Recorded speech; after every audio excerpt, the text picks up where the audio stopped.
Hello friends, my name is Wilson. I'm Cass. People often ask us how we have been successfully running a startup while raising 2 kids and staying married at the same time.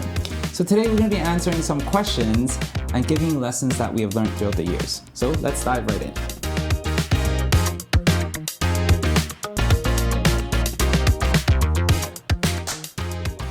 All right, how many years have you been together?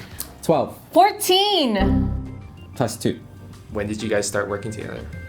2 years ago. Officially 2 years, yeah. Perfect. So in your opinion, what should people look for in a business partner? For me, I think the most important is shared vision. I think ensuring that you have a partner who is marching together to build something that you guys are both aligned to build is muy importante. For me, when you're choosing a partner, you need to choose one that has complementary skill set. You guys need to bring something different to the table, otherwise you're going to be stepping on each other's toes, and having too many cooks in the kitchen is never a good thing. Perfect. What makes you two good partners for each other? Just what we said. I think when we first started, we've had a lot of conversations about ensuring what is the direction that we want to do, what is our end goal. And then I think we naturally have skill sets that are very different from each other and complement each other in every way. So I am a daydreamer. I always think of different ideas. I get inspired very easily, and I get influenced by my surroundings. So I have all these crazy ideas. Whereas Cass is very strategical and can bring all these crazy ideas in a very systematic and efficient way to achieve the goal. And so that's how we're going to be able to work together really well. Visionary, integrator. Perfect. What do you love most about working with each other? This is a good one. You go first. I love the fact that a lot of times I don't need to explain myself, and we get to be able to jam while we're eating, while we're at home, and at times in the middle of the night we would be like at 1 a.m. in bed, and all of a sudden I have this crazy idea. I'll be like, yo Cass, let's do that, and then she'd be like, sure. Let's go to bed. But the fact that we are always on the same page allows us to be able to have a lot more empathy and understanding to each other. I think my favorite thing about working together is, from a relationship standpoint, you actually learn a lot about your other partner. Usually when you're working together, you're not working together. You guys are at home and then you kind of separate and go into your everyday lives. So you don't know what it's like when they're at work. They have a whole other life. So be able to work together, I kind of see more about Wilson and what his strengths are in a completely different way, and vice versa. Spicy round. All right, so you can probably tell what's coming up next. What do you hate most about working with each other? Can I go first? I hate is a strong word, but annoyance maybe is better.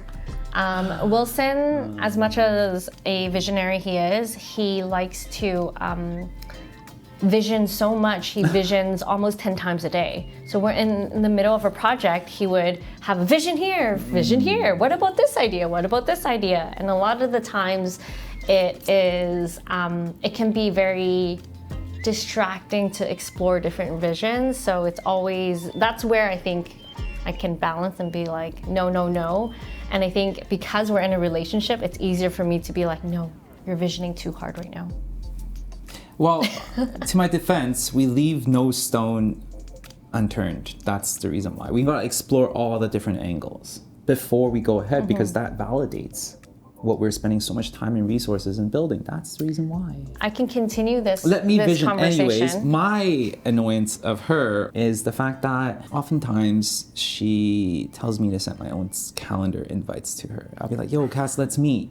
Let's talk about this. And she's like, send me a calendar invite, when she's literally right across from me. What? And it just doesn't really sit well with me, especially. Talk to the tens of millions of people who have to schedule calendar meetings, please. Well, it's just having to adapt to this because, in my last 10 plus years in business, I never had to do that. How do you define your roles and responsibilities in your startup? When you have a startup, I think the most important thing is to have clear roles and responsibilities so that you know what you own and the work that you own. and then where you need to transition it and pass it off to someone else. I think with such a small team, it's so important that everyone is able to have that clearly defined. And then secondly is being able to set those clear boundaries so you know what that sandbox is that you're playing with. Now, having said that, I also want to acknowledge the fact that as a startup, because like everything is quite scrappy, it's hard to define a very clear role. For us, for instance, it took us the last year to really define how we work together to our strengths. Do you guys ever struggle with overlap? You know what? Initially we did, because there was a moment where we needed to discover, and I think there were projects running at the same time while we were all trying to not only put out the biggest fire, but also figure out who's doing what, where are you good at, and we didn't even have time to brief to think about what is it that works well for the both of us. And now that we do, we're able to be like, okay, let's make sure we spend the right amount of time doing what we both excel at. And this whole process takes time. And it's this discovery phase. Even for us that we know each other for so long, we've worked together for a while, even that, it takes time for us to have that clarity. So take your time, understand your strength, your partner's strengths, your team's strengths, and to be able to slowly put on the board, reset, and to continue to build with clarity. Yo, Joe! Working together can't always be easy. Any tips to prevent fights? I think never respond emotionally or in the moment. And this goes to, I would say, in the office as well as at home. I think it's always great to just have a bit of a breather.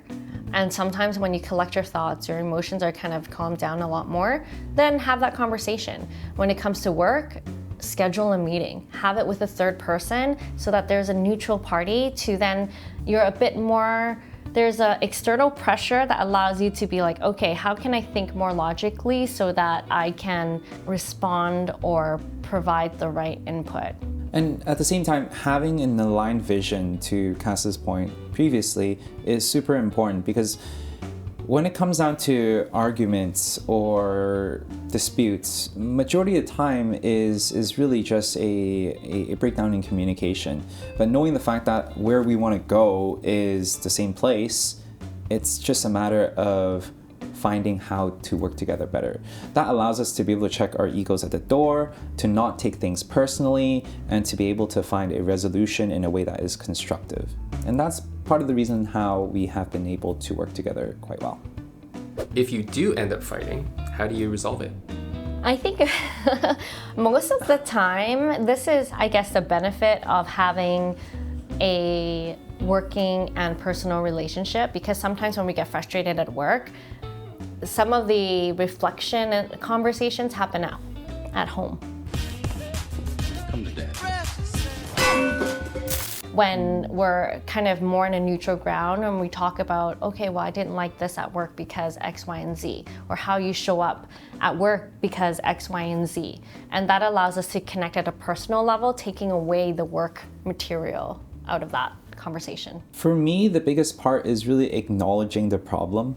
And it's something that I've been learning throughout these years, is to not just shove it under the rug, because that's the easiest thing to do. And that's like really the first instinct for me personally, is to just like, oh, shove it under the rug, let's move on and hope for the best that it would not happen again in the future. By doing that, it builds a lot of resentment inside, and sooner or later it's just going to pop off. There always needs to be a conversation to acknowledge and to have closure to any problem that arises, because majority of the time the problem isn't really a problem. You just need to acknowledge it, we're on the same page, you mess up, you own up, and you move on. How do you prevent taking your work home with you? We don't.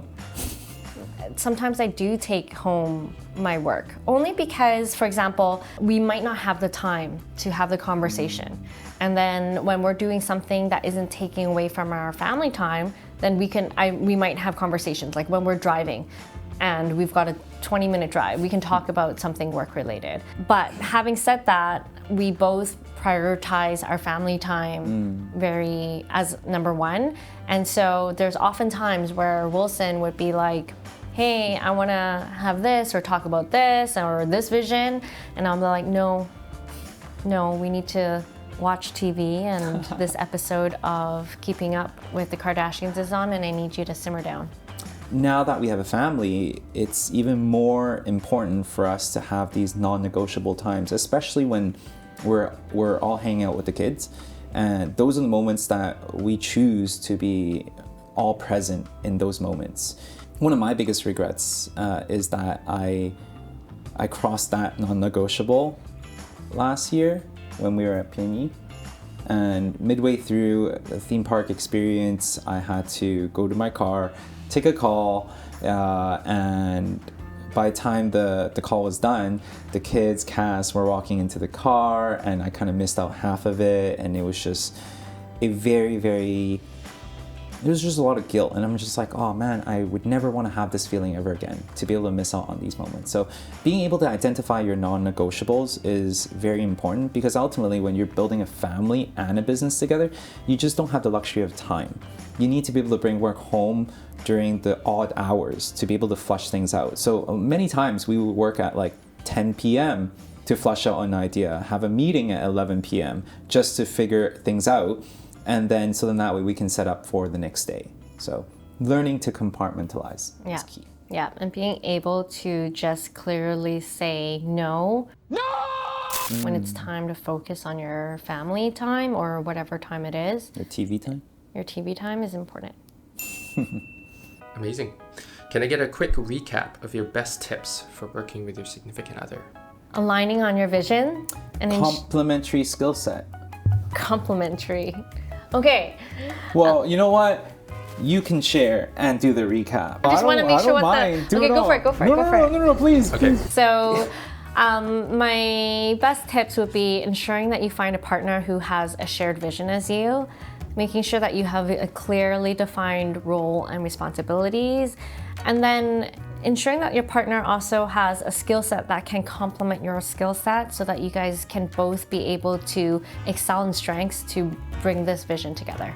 Well, know that this is a journey and it's not a sprint, because it's any partnership, I would say, have that trajectory of 5 to 10 year time frame, and that would allow you to be able to put things into perspective as you continue to grow together. And I think being able to take care of each other, whether it's your spouse or just a partner, know that there's the personal relationship matters more, and it would go much further. Awesome. Thank you guys. Thank you. Woot!